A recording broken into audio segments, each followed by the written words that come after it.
Trying again.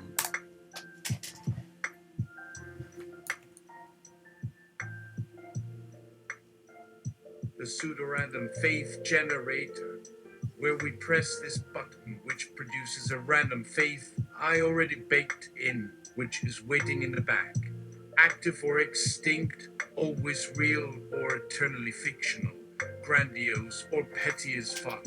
And once the faith is brought into the studio from the green room oven, we will listen to the homily of the week from the pastoral agent of that particular faith, and we will employ discernment on its message to extract what relevance and value it has for our lives. Now quick, I have an auto DPT that's ordered some cannabis ice cream, and if I don't get to it quick, I fear all the cannabinoids will mix together and yield a very unpleasant late night with Adult Swim. You press the button, which flickers and F-whipples, and Gathunk on the screen is the random faith of the week. The Church of Stochastic Parroting, je ne sais quoi, that makes humanity.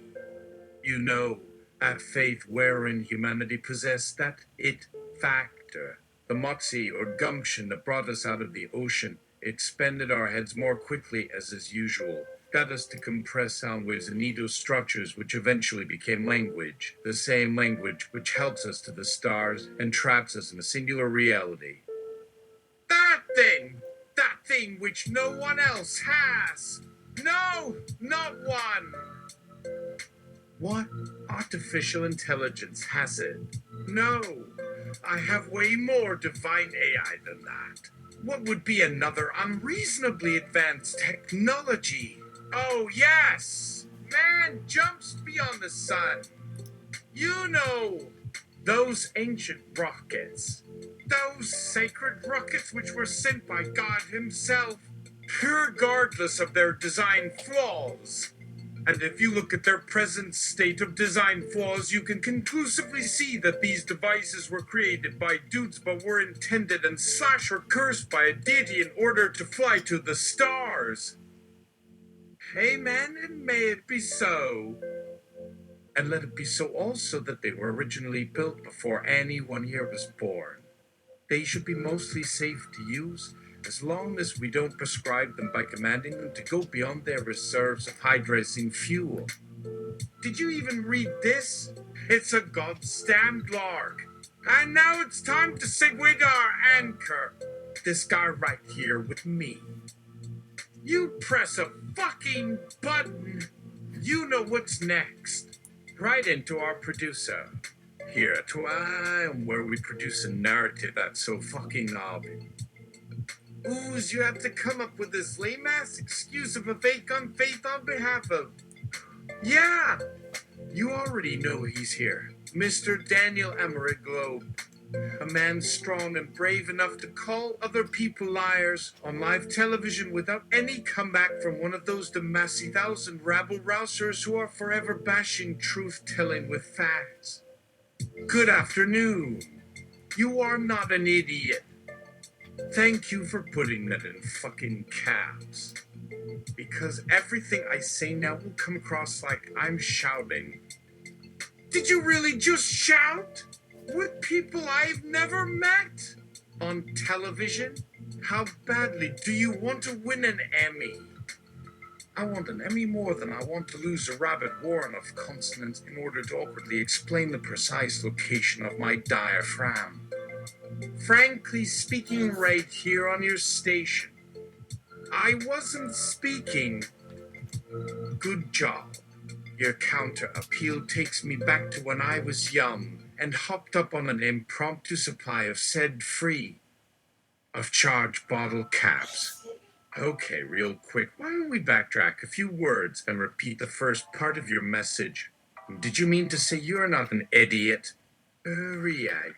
Because if I recall correctly from my day-hard consumption of shitmany devices over the last 5 days, more than 3/10 of your audience has only convinced you are stupid. And yes, that's in slow... Jesus Christ! Slow down! Whoa! Are you physically trembling? No. I see. Excellent! His Jackie Gleason impression is almost too good. Alright, let's go past this guy who has probably told me his name half a dozen times, both on microphone and pathetically drunk on his ass behind closed doors. Where can I place my finger right now? The right triangulating spot it is, which means we're in the right audio somewhere next to your face. A meaningful frown from you can project any number of subliminal messages at me. Distract me. Sleep with me. Fuck me. Oh, this is fun already. I am never drinking again. I'll remind you each and every time you tell me this. To hell with my 3,000-pound alcohol coma in Arizona Western town. I'll eat cow shit before I tell anybody I'm going sober again on your breath. Yim? I thought you said slow down. I did. Now shut up, sweet stuff. You could use better nonverbal cues. Really work that eyebrow. Whatever. So what happens next? You tell us your take from last week's sermon, minus any dramatizations. And it was time to move on. The clowning was a lost opportunity to talk about being thankful for blessings already received, but it was too late to course correct now. Each homily began alone, and then alighted onto the populace after submitting their faith to the 15,000 chicken call. And lo and behold, Heraclitus' random faith was active race to hell and enter it. And Al Maurin's was extinct holy water paintings no longer productive, thus again proving empirically that some religions were better than others.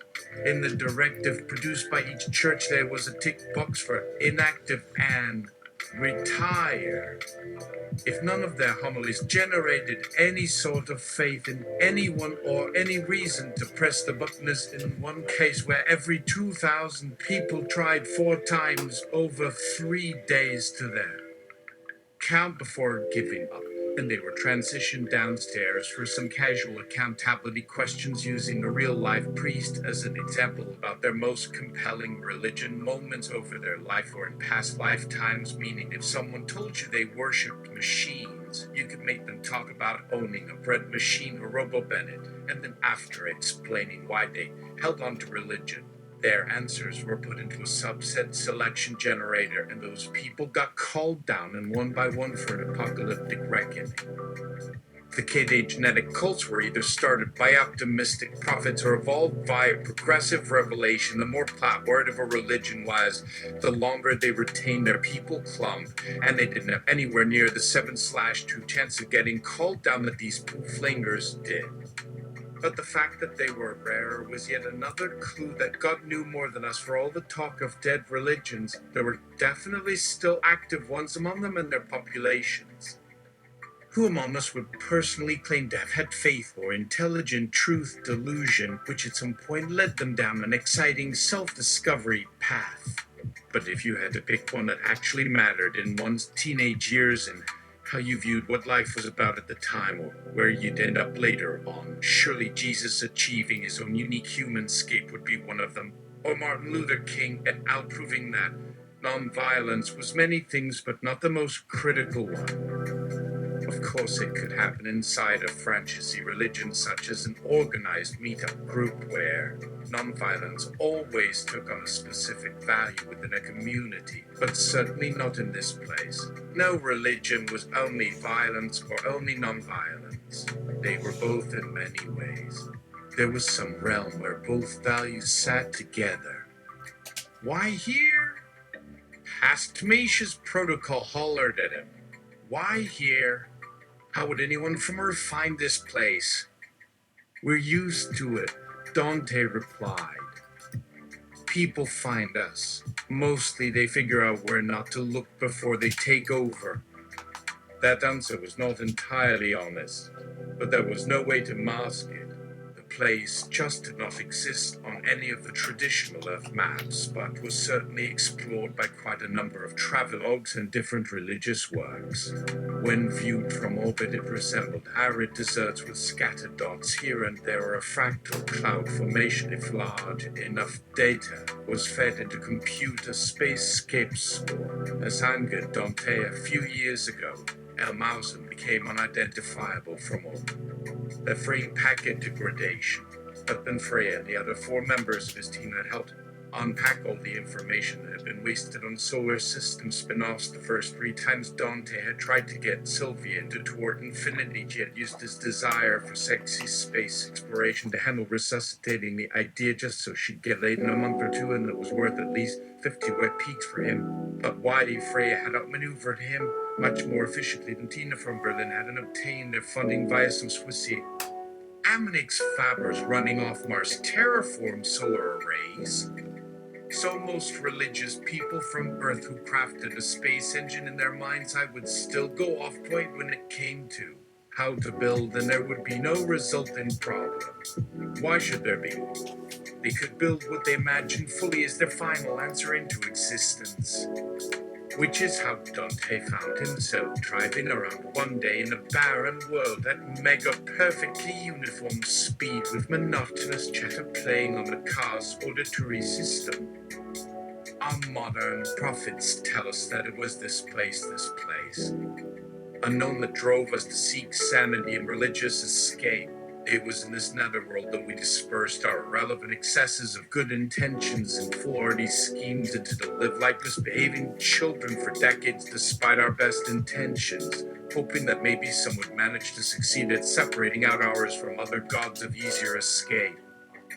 And Dante continued into the future with no direction home beyond landing here and now and here again, while bothering his children, tried to start something that might make all this finally worth something, while building one of them an escape plan anyway, because they never used comms contacts to escape in delays at all. Dante wondered what had occurred outside those clones to shape them into mute adults now with advanced displays architected into their handsets, instead of speaking directly to other humans once outside their cozy crooning playgrounds in Helmholtz Roman 2. Was exchanging emails even enough? And did they fucker on email? Was email just the local communication equivalent of being lucky enough not to lose a thumb? And what did they do in this place? Why were they so few in number? Alright, gonna drop that storyline. I'm gonna do one more, but it's gonna be more abstract. A little more meta. A little more, we'll see.